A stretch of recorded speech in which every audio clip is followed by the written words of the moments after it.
Welcome to Meticulous Creations. We're going into part 2 of major drywall repairs. I'm going to introduce you to some tools that you need to do to get the job correctly done. One of the things you'll see, and there's a putty knife. I don't have it in my hands right now. But another thing you'll see is a variety of drywall taping knives. That's what these are called. They're called taping knives. Okay, this is probably a 6-inch or an 8-inch, and they range from a 6-inch all the way up to a 14-inch. Okay, the meat and potatoes are the smaller ones right here. Your 8-inch and your 10-inch. You know, that's where you're going to be doing a lot of your heavy mudding. Okay. Another thing that you'll need to remember too is I know you'll hear me mention it, is that between coats you need to make sure that it's totally dry. You'll be able to, as you go in and look at it, your drywall mud when it's wet will be like a light ashen gray. Where when it'll be like a dirty white. When it's completely dry, it will be actually a bright white. As long as whenever you try to do it too quick, it'll wind up tearing the drywall mud out that you've already put in. Make sure you give it enough time to dry. Okay. Another thing too is that if you're going in with thin coats, when you first go in, your first coat's going to be a little thicker because you need to make sure you get all your holes filled and all that. Don't worry about it if it doesn't come out looking really pretty. Your second and your third and your fourth coats, if it needs to go that far, will take care of that. One of the things you do want to do is one of the things that you might want to do is when you're working your area, when you first put it up there, you may want to take a spray bottle with water and dampen your drywall trowels. I didn't do that in the video, but that might be something that will help you. You don't want it wringing wet, but you want it just enough dampness to where it'll slip across your drywall mud. Okay, so in the meantime, when you first start out with that, you're going to go in there and you'll see me use this. This is a grout sponge. Okay, anytime you use it, make sure you dampen it. Make sure you wring it out completely. Okay. In the meantime, so from here, then we'll go in there and we will start trimming the hole out with the template, and I'll show you, in this we'll show you why that we mounted this on a heavy-duty cardboard. The push pins, we use the push pins to mount it in place. You'll see that. And then after that, it's routine. So in the meantime, let's go ahead and get started. One of the things we have to do with these drywall tools is we need to do a little bit of prepping. Now I have a favorite side. I have my top side and my bottom side.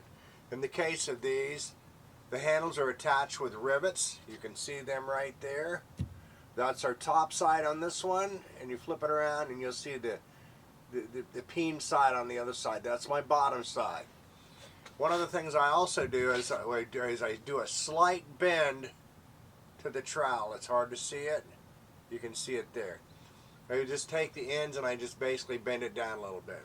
And what that does is when you put it against the drywall, these will hit first, and then when you apply pressure, the center will drop down, and that's where you get your feathering action. When you're up there using this, you don't want to put so much mud that you could be on this corner. If you do that, you'll wind up with a ridge. So what you want to do is you want it to where when you apply your drywall, you want your feathering to stop about 1 inch from each end. Okay? And as we get into the video a little bit more, you will see me doing that and talking about the bow side up.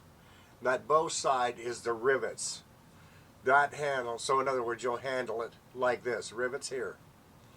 Rivet heads right here. That'll be your top. This will be your bottom. Okay? Now, These are running anywhere from probably $10 to $14 a piece. Now you think to myself, oh my goodness, that's expensive. But your initial cost is probably $100 or less for all of your trowels. But once you get that done, and you have to do a drywall repair. Oh, and another thing too. If you notice, I have a really shiny ones. There's two different kinds. There's the bimetal ones that are like the blue steel, and the stainless steel. The stainless steel will last longer. They won't rust. If these start rusting, when you start working around your drywall, the rust will come off of the trowel and go into your drywall. You don't want that. So go ahead and spend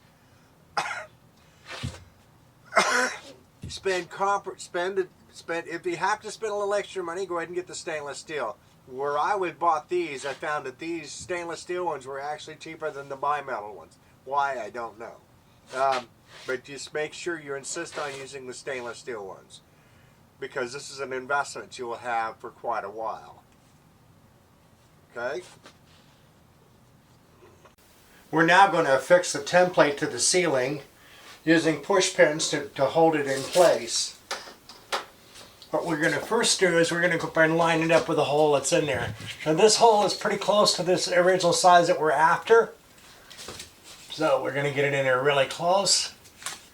We're going to take and push it up into place. And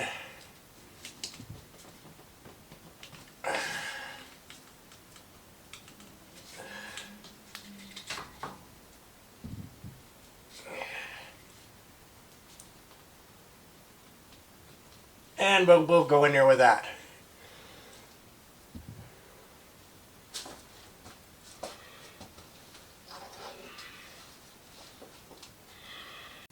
The next step will be come in with an oscillating tool and come inside the template and trim the hole to size. This is the oscillating tool I'm talking about right here. We'll simply slip it in here. We'll run it up, we'll put it against the back of the cardboard.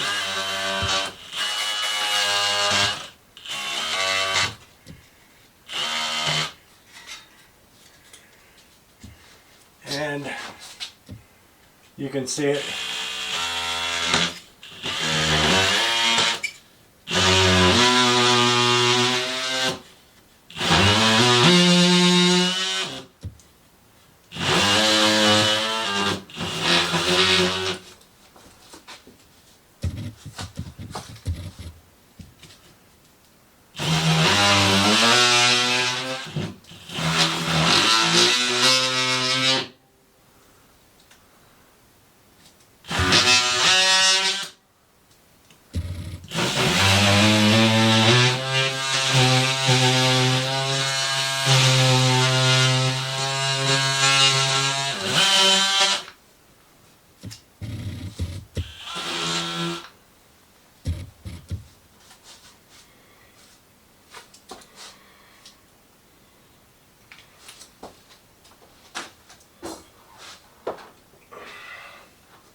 You now see how even and pretty the hole is now.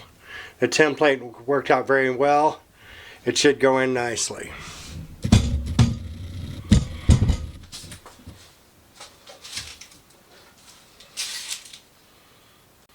The next step will be to cut the plug and get ready to apply it. We're done with the template now, but don't throw that away. You'll be able to use that template later on future projects. So this is one of those things, you make it, you keep it, and you can use it over and over again. Okay, we're going to patch this hole. We're going to work on this, get this all squared away. First what we'll do is we're going to put a liberal amount of drywall mud around the hole.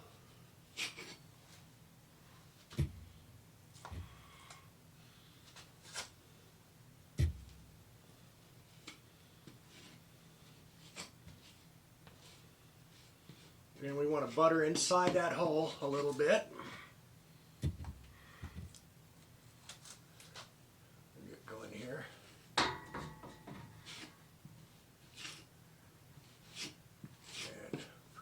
we got to hurry up because it's fighting gravity.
The other thing I want to do is I want to take and put a little bit of mud on that outside edge.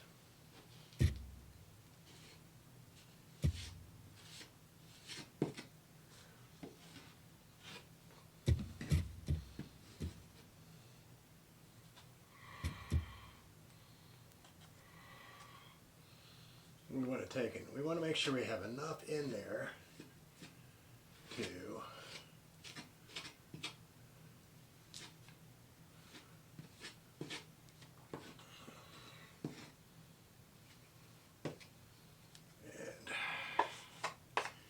so we've got it in there. We've got it all buttered around the hole a little bit.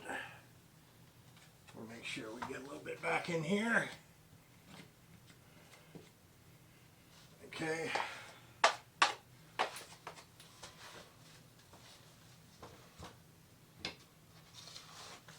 Then we're going to take this patch, we're going to take and we're going to set that in right there.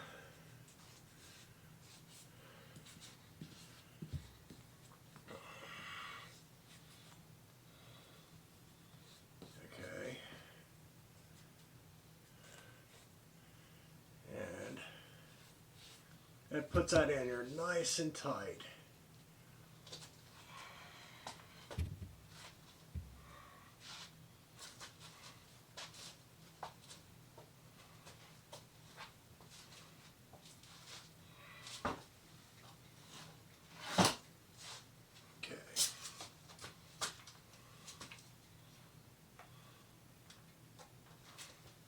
One of the things I want to do too is you go in here, right here where you don't have a lot in there, put a little bit of extra drywall mud in there. Okay.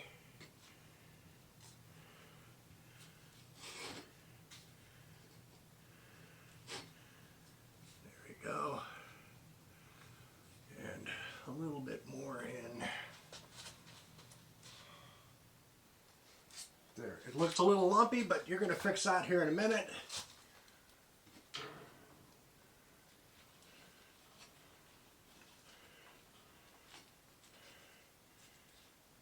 Go. Now, the next thing we're going to come in and do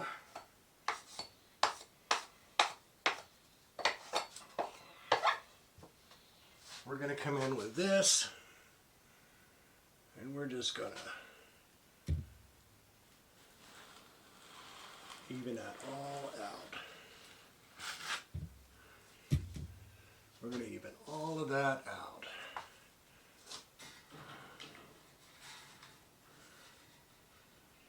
And we're going to come in there with that.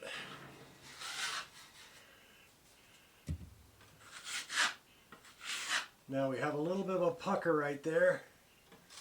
So we want to come in here. This is something you're going to see when you do yours. In the case of that, I can get a little bit of this.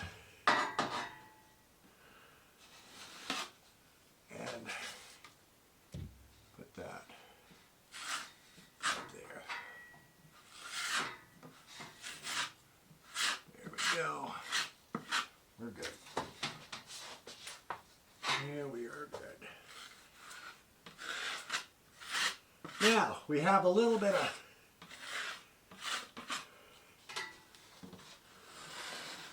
there we go. And we're going to let that dry for a little bit.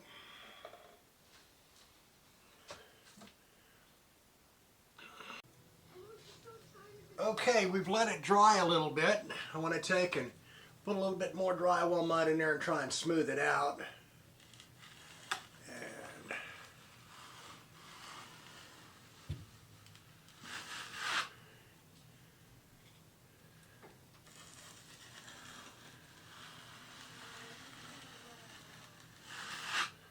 that should do a pretty good job. I'm going to There we go.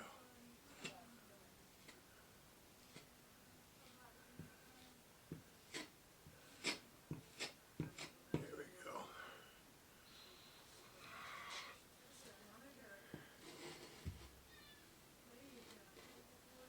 Put that over here. Oh, no, that's not going to work.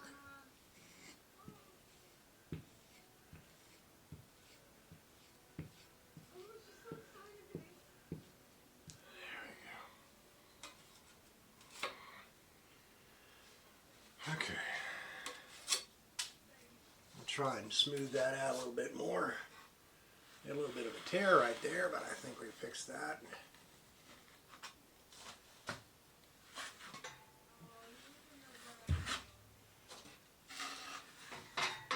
Get that out of there. A little bit of paper in there, that's gotta go.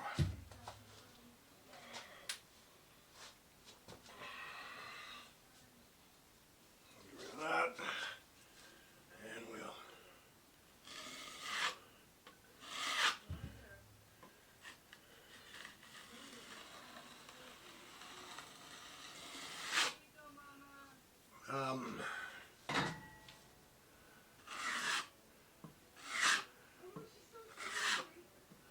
we will let it dry and we'll come back a little later and we'll finish that up.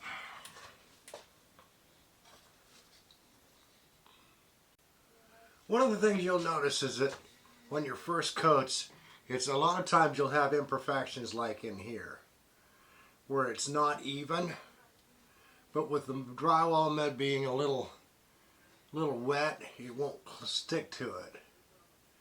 So once we let everything dry, I should be able to come in and clean it up, and then I'll show you a trick when we do the final coat. I'll show you a trick on it. I try to do as little bit of sanding as I possibly can, because the sanding will throw dust into the air. The trick I've got will minimize sanding and come out with a really nice finish. So we'll take this up later, probably tomorrow, after we give it plenty of time to dry.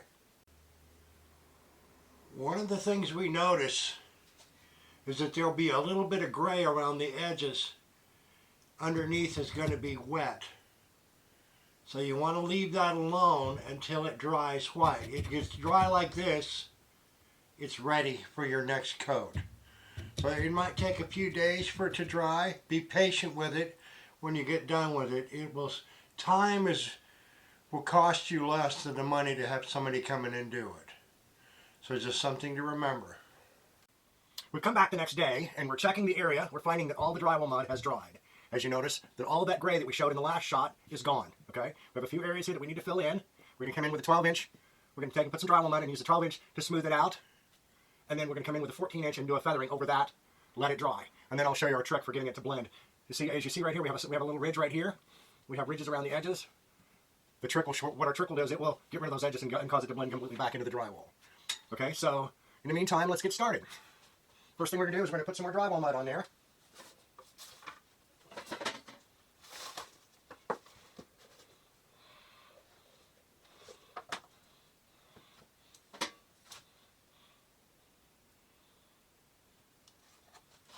We'll start out right in here.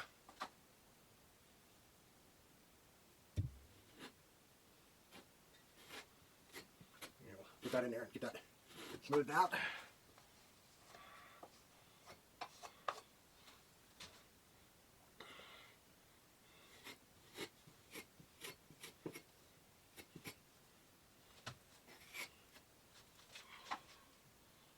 Try and get all the imperfections, all the ridges covered.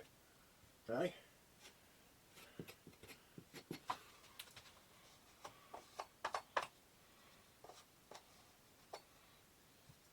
And I believe we have enough drywall mud on there for right now.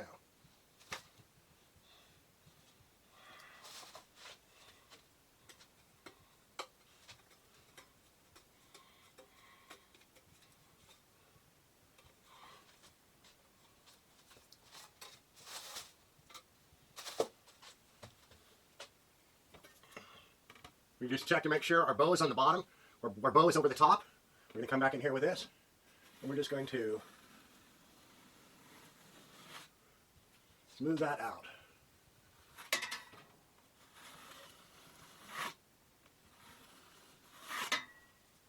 Okay.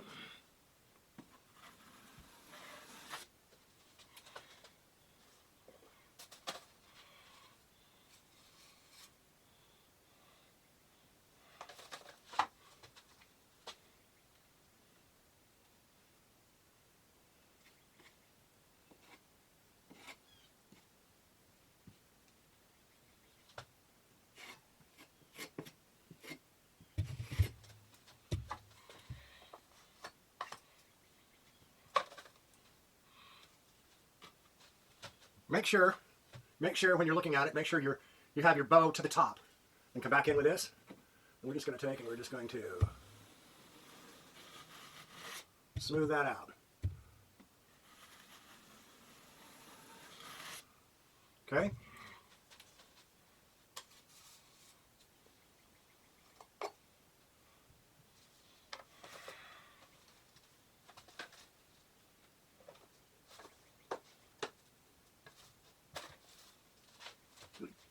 As you can see, we have a lighter gray around the edges. We're going to come back after this is dried, and then what we'll do from there is we'll do our trick on smoothing everything out.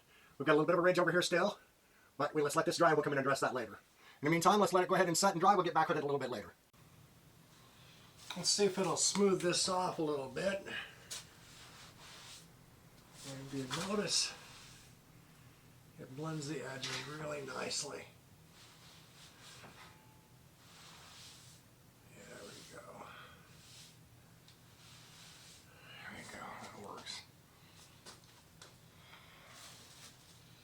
That's not going to work. We're going to come back in with this larger trowel, and we're going to smooth that out.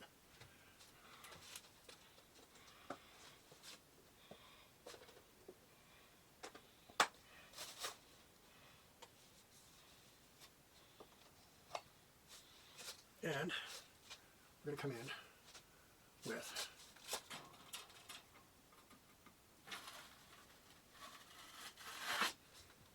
that's looking pretty good.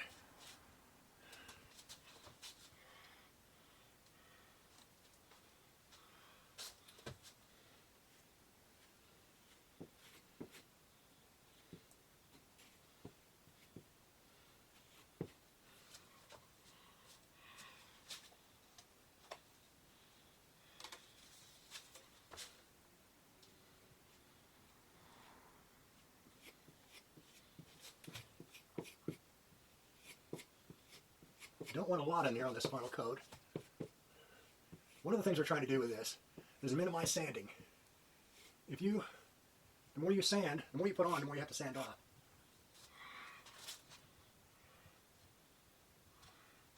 So what we want to do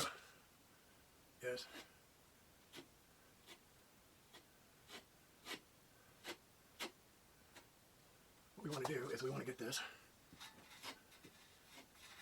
as smooth through the edge as we can get it. I think that pretty much does it right there.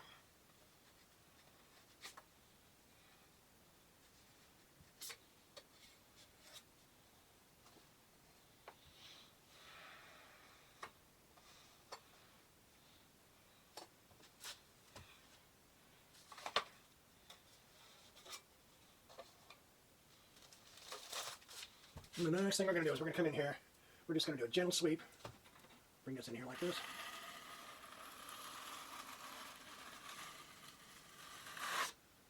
And we're going to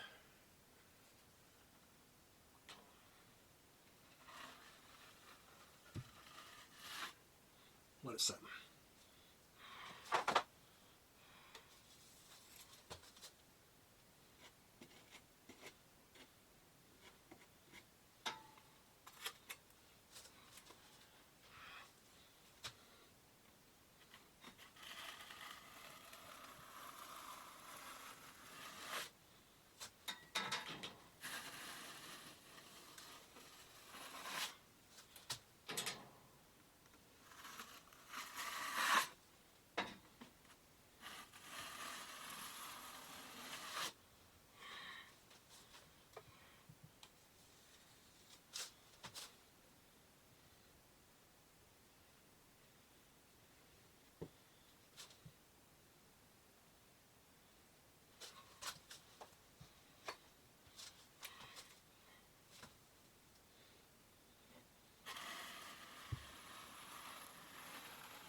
One of the things you need to remember now, you'll see it right now, you look up here, you notice there's a lot of gray in here. That whole area is gray. Don't touch it, leave it alone, let it dry. Okay? When we get done with it, everything's blended in pretty nicely. We'll take the grout sponge, wring it out almost completely dry, and wipe it down. And then there's any imperfections, the moisture, a little bit of moisture that's in the grout sponge, we'll blend it back in, and you'll have a nice smooth surface. We'll finish this up at a later time. Everything's looking pretty good, except we have slight ridges around the edges. I've got one here, and this one here looks like it's pretty much filled in. We'll do probably our last coat right now, and we'll see what it goes from there.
Okay, we've done a little bit of light sanding. I tried to stay away from it, but we have too many ridges. And in this shot right here,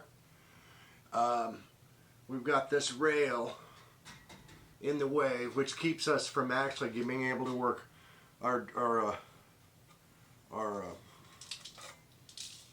from working this like we should. So we're going to come in here with this.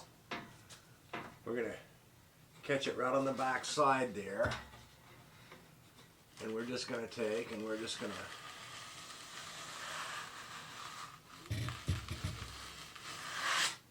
slide that right across there. And I think that should work pretty good. We're going to take and put that right in here. I think that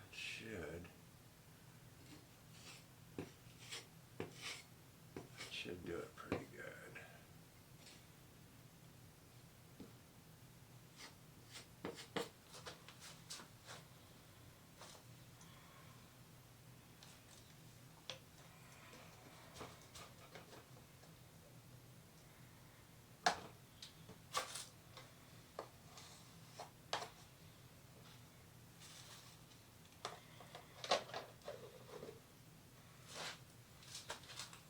Okay, so let's see what we got here. Now, one of the things you notice is that my area of application is smaller than my trowel.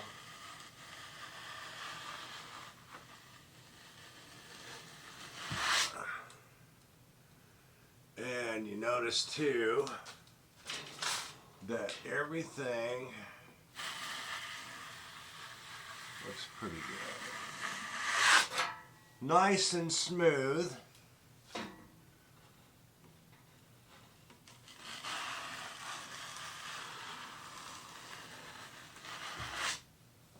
And once and here you notice, here's a good example. Here's your dry, and this is your wet. So when you're finished with your layers, you need to make sure it doesn't look like this, but looks dry like that. Okay? But this is almost this is to the point now where it could be primed and painted as soon as it dries. We're now going to do a final sponging of this area to just blend it in really good. Yep. I think we're good. I think that does it. And when we dry, it should be just what we need.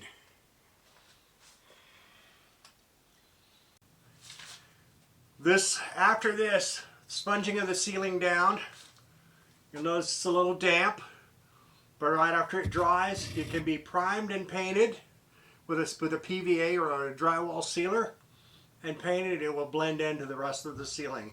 You won't even be able to tell it. There's a little bit of a ridge in there, but the ridge follows the whole contour of the ceiling. You won't even see it. This concludes this video on installation of a hot patch or a Johnny patch or whatever patch you want. This is a square patch.